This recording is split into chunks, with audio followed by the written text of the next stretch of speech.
casrigan aynu noolnahay waxaa si weyn loo daawadaa filimada zombiga kuwaasoo ay Hollywood bilowday soo saaridooda sanadkii 1986. haddaba aad ayay u kala fog yihiin filimada horarka ee zombi iyo xaqiiqda dhabta ah ee qisada.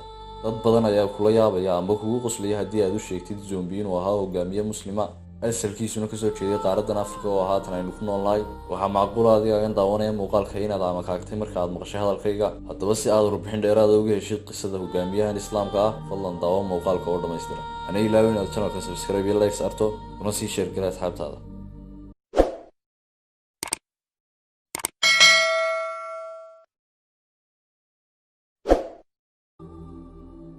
haddaynu dib ugu noqono taariikhdii iyo dokumentariyadii laga qoray dalka Brazil sanadku markuu ahaa 1538, waxaa ku xusan badanka dadkii Afrikaanka ah ee Brazil loo geeyay adoonsiga inay ahaayeen muslimiin. 40 sano gudahood waxaa dalka Brazil la geeyay 14,000 oo muslimiin ah si loo adoonsado. waqtiga Brazil waxaa haystay gumaysigii Boortaqiiska kuwaasoo adoonsanayay dad badan oo muslimiin ah, xoogna uga soo kaxeeyay dhulkoogii si ay ugu shaqaystaan. sanadku markuu ahaa 1597 miilaadiga, isagoo oo socda adoonsigii arxanka darnaa ee Brazil, markay xamil waayeen dadkii qaar waxay micin bideen lugahoogii oo waxay galeen duurka ama kaymaha Brazil, halkaas oo ay ka aasaaseen deegaamo iyo maamulo isbahaysi ah oo ayaga u gaara, waxayna ugu magac dareen isbahaysigoogii Bahia.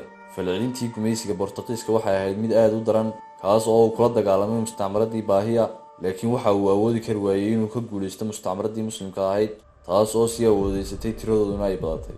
sanadku markuu ahaa 1605 miilaadiga, waxay ku dhawaaqeen kacdoonkii la magac baxay ka xoroobidda gacmaha gumaysiga. midhihii laga dheefay kacdoonka waxaa ka mid ahaa midowgii dadkii madowga ahaa ee ay ku midoobeen gobolka Palmeiras ee waqooyiga Brazil. waxaa kaloo suura gashay inay aasaasaan quwad ama xoogag loogu magac daray gobolkii ay ku midoobeen ee Palmeiras, waxayna tiradoodii gaadhay 30,000 oo qof, badankooduna ahaa dadka madowga.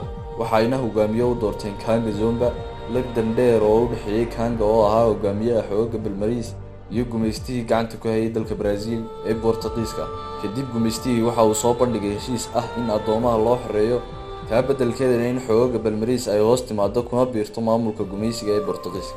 Kanga Zomba heshiiskii wuu ogolaaday, laakiin mid ka mid ah hogaamiyaashii dhalinyarada ahaa oo isna la odhan jiray Zombi ayaa diiday heshiiskii ka dhanka ahaa gumaystaha, isagoo ka baqayay inay heshiiska uga baxaan gumaystuhu.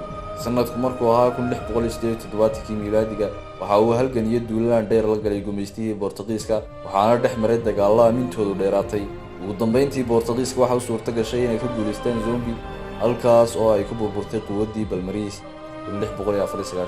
20 Noofambar 1695 waxaa gacanta lagu soo dhigay Zombi, halkaas oo ay ku soo afmeermatay nolosha mid ka mid ah hogaamiyaashii islaamka ahaa ee taariikhdooda iyo sharaftoodii ay ku ciyaartay shirkadda filimada ee Hollywood.